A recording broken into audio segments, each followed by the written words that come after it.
कृषि का वाणिज्यीकरण क्या है? सामान्य अर्थों में बाजार या मुनाफे को ध्यान में रखकर कृषि, विशिष्ट अर्थों में पूंजीवादी कृषि जैसे उन्नत तकनीकों का प्रयोग, राष्ट्रीय अंतर्राष्ट्रीय बाजार एवं मुनाफे को ध्यान में रखकर कृषि। क्यों या कारण क्या है? ब्रिटिश सरकार के द्वारा भू राजस्व की नगद वसूली, ब्रिटिश आवश्यकताओं के कारण जैसे औद्योगिक क्रांति के कारण कपास, नील एवं जूट की मांग, चीन के साथ व्यापार संतुलन के लिए अफीम की खेती, चाय एवं कॉफी की खेती और अंतर्राष्ट्रीय परिस्थितियों ने भी वाणिज्यिक कृषि को प्रभावित किया। जैसे अमेरिकी गृह युद्ध के दौरान अमेरिका से ब्रिटेन की कपास की आपूर्ति बाधित हुई और उस समय भारत में कपास की खेती में वृद्धि देखी गई। 19वीं सदी में यूरोप में जनसंख्या में तीव्र वृद्धि, इससे खाद्यान्न की मांग बढ़ी और भारत में खाद्य फसलों का निर्यात हुआ। भारत में रेलवे की शुरुआत तथा 1869 में स्वेज नहर की शुरुआत ने भी वाणिज्यीकरण की प्रक्रिया को गति प्रदान की। आर्थिक परिणाम, सकारात्मक पहलू, राष्ट्रीय अंतर्राष्ट्रीय परिस्थितियों को देखकर कृषि और अंतर्राष्ट्रीय बाजारों तक भारतीय उत्पादों की पहुंच और चाय एवं कॉफी जैसे बागानी फसलों की शुरुआत हुई। अपेक्षाकृत बड़े किसानों व्यापारियों को भी इसका लाभ हुआ। परिवहन के साधनों का विकास हुआ। कृषि का वाणिज्यीकरण का आलोचनात्मक या नकारात्मक पहलू, भारत में कृषि का वाणिज्यीकरण एक स्वाभाविक प्रक्रिया न होकर एक थोपी गई प्रक्रिया थी, बहुत हद तक ब्रिटिश जरूरतों एवं परिस्थितियों से प्रभावित। वाणिज्यीकरण की प्रक्रिया में कृषि की आधुनिकीकरण की अपेक्षा जैसे उत्पादक के लिए उन्नत बीज, खाद्य अनुसंधान, मशीनों का प्रयोग जैसे तरीके नहीं अपनाए गए, बल्कि यह भूमि और किसानों के शोषण पर आधारित थी। वास्तव में वाणिज्यीकरण की प्रक्रिया छोटे किसानों, भूमिहीन श्रमिकों के लिए अत्यंत पीड़ादायक रही। राष्ट्रीय अंतर्राष्ट्रीय बाजारों तक पहुंच का अधिकांश लाभ ब्रिटिश एवं भारतीय व्यापारियों को हुआ। वाणिज्यीकरण से व्यापार की प्रक्रिया भी प्रभावित हुई। कच्चे मालों का अधिकाधिक निर्यात किया जाने लगा। कच्चे माल के निर्यात से भारतीय उद्योगों को नुकसान हुआ, क्योंकि कच्चे मालों की कीमतों में बढ़ने से लागत बढ़ी और इससे भारतीय उत्पाद महंगे हुए तथा ब्रिटिश मशीनरी उत्पादों के सामने भारतीय उत्पाद पिछड़ गए। परिवहन के साधनों के विकास ने भी ब्रिटिश हितों को प्राथमिकता दी, न कि भारत में आधारभूत ढांचे के विकास को। कुल मिलाकर वाणिज्यीकरण ने भारत में धन के निष्कासन की प्रक्रिया को तीव्र किया और भारतीय अर्थव्यवस्था का उपनिवेशीकरण भी। कृषि के पिछड़ेपन का कारण, सरकार के द्वारा कृषि में निवेश की उपेक्षा अर्थात कृषि के आधुनिकीकरण के लिए ब्रिटिश सरकार ने मोटे तौर पर कोई प्रयास नहीं किए। सरकार के द्वारा विलंब से सिंचाई सुविधाओं के विकास के लिए कुछ कदम उठाए गए, तो वह रेलवे और अन्य आर्थिक क्षेत्रों की तुलना में अत्यंत ही कम थे। जमींदारों, महाजनों और व्यापारियों के द्वारा भी कृषि में निवेश की उपेक्षा की गई। इन्होंने भी किसानों के शोषण को आधार बनाया तथा छोटे छोटे किसानों के पास इतनी बचत नहीं होती थी कि वह निवेश कर सके, बल्कि वह अपने जरूरतों को पूरा करने के लिए ही संघर्ष कर रहे होते थे। और यदि किसी भी प्रकार निवेश के लिए सोचते भी तो इस डर से निवेश नहीं करते कि उपज एवं उसमें जुड़े लाभों पर उनका नियंत्रण नहीं रहता था।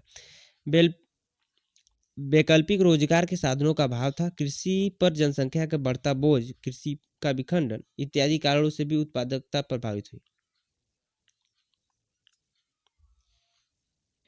ब्रिटिश काल में उद्योग, 18वीं सदी में उद्योग, प्रमुख उद्योग थे जैसे विलासिता संबंधी वस्तुएं, कपड़ा उद्योग, हथियार उद्योग, नौ परिवहन, कागज उद्योग, आभूषण।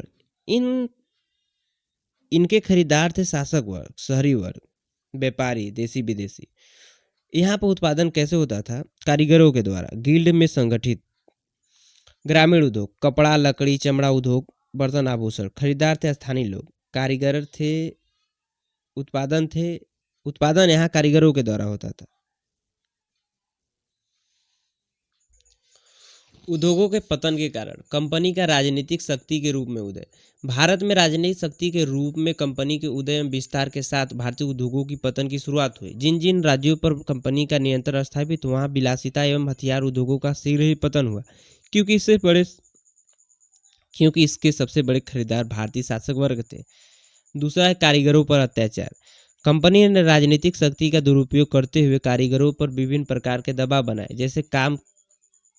जैसे कम कीमत पर उत्पादों को बेचने के लिए बाध्य करना, कम मजदूरी पर कार्य करने के लिए दबाव बनाना, प्रतिद्वंदियों के यहाँ कार्य करने से रोकना इत्यादि। कंपनी का प्रमुख उद्देश्य था कपड़ा व्यापार पर एकाधिकार स्थापित कर अधिकाधिक मुनाफा कमाना। इससे कपड़ा उद्योगों को नुकसान तो होगा मगर पूर्णतः नहीं, क्योंकि कंपनी के आय का यह एक महत्वपूर्ण स्रोत था। कच्चे मालों पर एकाधिकार।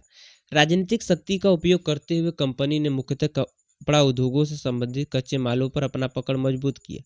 ऐसा क्यों किया? कंपनी को कम कीमत पर यह उत्पाद उपलब्ध हो सके और प्रतिद्वंदियों को आपूर्ति को बाधित किया जाए या महंगे दामों पर उपलब्ध कराया जाए। चौथा कारण है औद्योगिक क्रांति।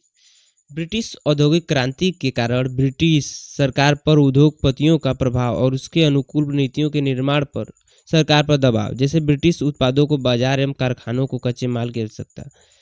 मुक्त व्यापार की नीति, पॉलिसी ऑफ फ्री ट्रेड।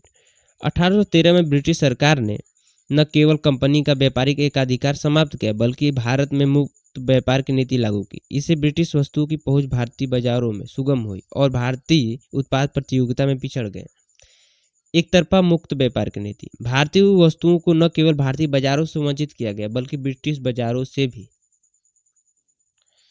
भारतीय वस्तुओं पर ब्रिटेन में लागत से कई गुना अधिक सीमा शुल्क आरोपित किए गए। अंतर्देशीय सीमा शुल्क। राजनीतिक प्रभाव का दुरुपयोग करते हुए कंपनी ने भारतीय वस्तुओं पर अंतर्देशीय सीमा शुल्क लगाकर भी खरीद बिक्री को प्रभावित किया। अगला कारण है कच्चे मालों का निर्यात। एक तरफ भारतीय उद्योगों का पतन और दूसरी तरफ भारत से बड़ी मात्रा में कच्चे मालों का निर्यात किया जाने लगा। इससे कच्चे मालों की कमी और इसकी कीमतें बढ़ी और कीमतों के बढ़ने से भारतीय उत्पादों के लागत भी बढ़ गए।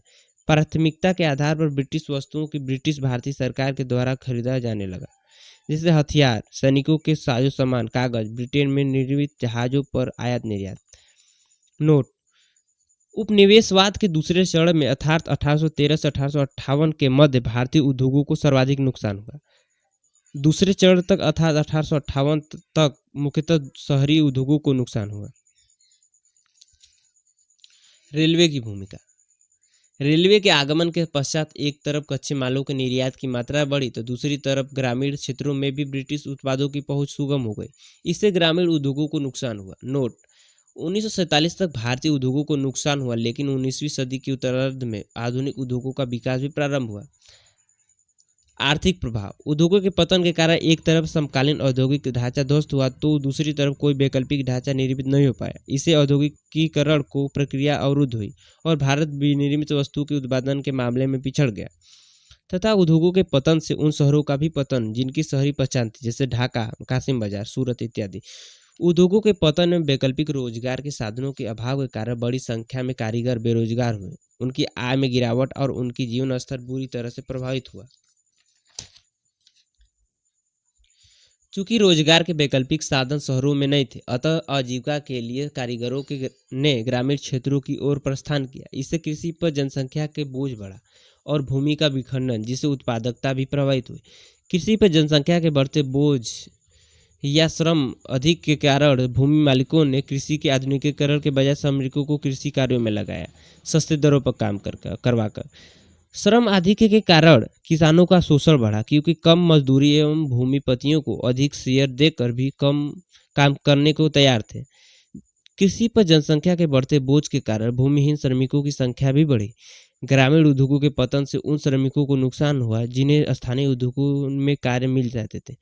ग्रामीण भारत में कृषि और उद्योग का जो एक संतुलन बना हुआ था वह भी टूटने लगा। उद्योगों के पतन से व्यापार की भी प्रक्रिया प्रभावित हुई। भारत की पहचान विनिर्मित वस्तुओं से निर्यात के रूप में थी, अब आयातक के रूप में बनी। उपनिवेशवाद के दूसरे और तीसरे चरण में ब्रिटिश औद्योगिक आवश्यकताओं को देखते हुए आधुनिक परिवहन एवं संचार के साधनों के विकास के लिए भी पहल की गई। कुल मिलाकर उद्योगों के पतन ने भी भारतीय अर्थव्यवस्था का उपनिवेशीकरण भी किया और धन का निकासी की प्रक्रिया को आगे भी बढ़ाया।